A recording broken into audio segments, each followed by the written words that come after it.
Friends, இன்னைக்கு எம்மியான pasta எப்படி செய்யறதுன்னு வாங்க பார்க்கலாம். இப்போ தேவையான அளவு நான் பாஸ்தா எடுத்து வச்சிருக்கேன். அளவு தண்ணி அடுப்பில் போட்டுக்கலாம். இப்போ ஸ்டவ் பற்ற வச்சுக்கலாம்.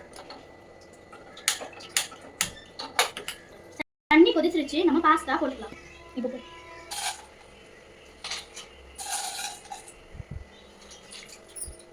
கரண்டி எடுத்து நம்ம மிக்ஸ் பண்ணிக்கலாம்.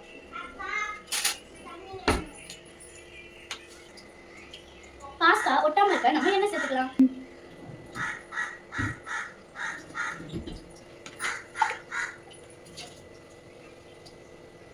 பாஸ்தா வெந்து வரதுக்குள்ள நம்ம வெங்காயத்தை கல்ல அரைஞ்சு வச்சுக்கலாம்.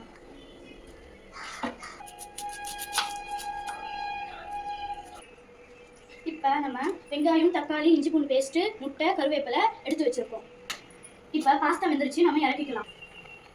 இப்போ பாஸ்தாவை வடிகட்டி எடுத்தாச்சு. இப்போ அதே பேனை வாஷ் பண்ணி எடுத்து வச்சுக்கலாம். இப்போ எண்ணெய் ஊற்றிக்கலாம். எண்ணெய் காஞ்சிருச்சு, இப்போ நம்ம வெங்காயம் போட்டுக்கலாம்.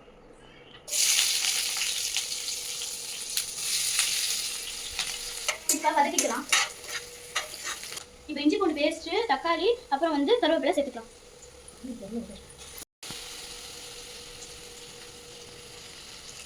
இப்போ உப்பு போட்டு நம்ம வதக்கிக்கலாம். வெறும் கரம் மசாலா ஒரு ஸ்பூன்,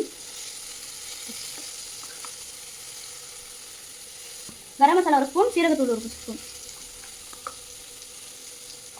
நல்லா மிக்ஸ் பண்ணிக்கலாம். இப்போ முட்டை உடைச்சு ஊற்றிக்கலாம்.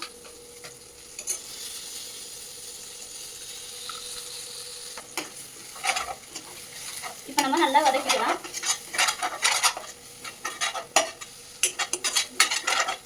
பார்க்கவே இப்போ ரொம்ப நல்லா இருக்கு. பாஸ்தாவை சேர்த்துக்கலாம்.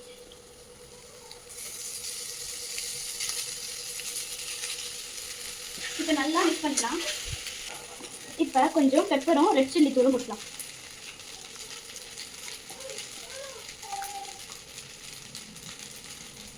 இப்போ நம்ம மிக்ஸ் பண்ணிக்கலாம்.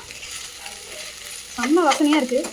இப்போ சூப்பராக பாஸ்தா ரெடி ஆச்சு. நம்ம இப்போ கொத்தமல்லி போட்டு இறக்கிக்கலாம். கொத்தமல்லி போட்டுக்கலாம். இப்போ இறக்கி வச்சுக்கலாம். வாவ், செம்மையா இருக்குல்ல பார்க்கவே. நீங்களும் வீட்டில் ட்ரை பண்ணிட்டு எப்படி இருக்குன்னு சொல்லுங்க. இப்போ சர்வ் பண்ணிக்கலாம். அப்படி பறக்க சும்மா சூப்பராக ரெடியாக இருக்கு. ஃபைனலாக எல்லாருக்கும் பிடிச்ச சாஸ் ஊற்றிக்கலாம். அவ்வளவுதான். சாப்பிட்டு பார்த்துட்டு எப்படி இருக்குன்னு நான் சொல்கிறேன். செம்மையாக இருக்கும். இந்த வீடியோ பிடிச்சா லைக் பண்ணுங்க, ஷேர் பண்ணுங்க, கமெண்ட் பண்ணுங்க, சப்ஸ்கிரைப் பண்ணுங்க. மறக்காம பெல் பட்டனை கிளிக் பண்ணுங்க. பாய்.